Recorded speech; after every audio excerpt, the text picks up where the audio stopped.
Despite its location here on the corner of St John Street and Pentonville Road in the heart of London, the early 80s Angel building had been strangely disjointed from the hubbub of city life.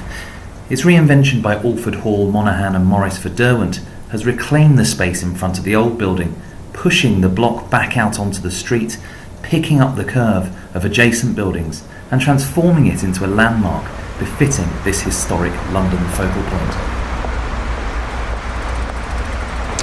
I live right up the street, and so I walk past this building almost every day. I had walked past it for 4 years before I ever even noticed it was actually over here. And so when we were first discussing this strange building over in Angel, it took me a while to work out which one it was. AHMM decided that whilst the cladding and services had reached the end of their life, the in-situ concrete structural frame was sound, and good floor-to-ceiling heights were generous enough to support reuse. In the centre of the building, where there had been a little-used courtyard, a new structure was effectively slotted into place, creating an atrium which reaches up the entire 5-storey building. It's made of in-situ concrete, so it was very robust. Had really good floor-to-ceiling heights, which is another advantage. And so that decision was quite easy to take. The concrete itself is fantastic in that it expresses the structure of the space. So the grid is structural as well as visual and architectural.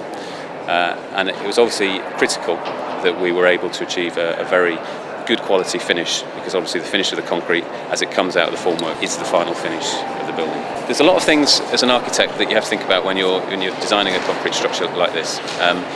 There's key details that are really important. In terms of the board joints, so you have a size of a board which makes the formwork, so it's a plywood board, so you want to think about where the board joints are going to be. You've got the tie holes, which tie the form together, so that's the mould for the concrete that has to be held together. And then also you've got the pour joints, which are the breaks between each pour of concrete. And so thinking about where those are and articulating the formwork to make sure that those are carefully laid out is the first step in making a sort of really nice, crisp structure. It's a new structure sitting within a much bigger existing courtyard. We've retained the 4 pours that existed. We created new lifts, and the idea is we're not afraid, as people used to be, of a long journey. In fact, we like the idea of a promenade. So you enter the building, you come through this double height entry, you then close the view down, then you enter this big room. So the sense of a journey, a sequence of events, then you find the lifts to the side, and when you come out of the lifts you return to the atrium. So you're continuously understanding where you are in the building and where you are in the city. We very quickly realised that the heart of this building, the new atrium space, had to be a really special place to make this building a really kind of special place and memorable place to come and work. So we wanted to create an atrium where that encouraged people to inhabit the atrium.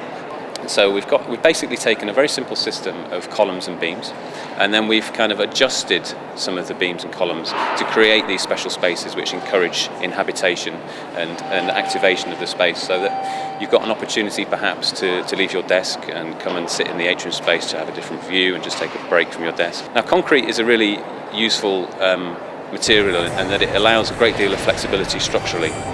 So we set up a sort of standard grid which we followed all the way around this new atrium room, and then we sort of started taking away parts of that grid and pushing and pulling parts of the grid to create these spaces where we were trying to encourage inhabitation.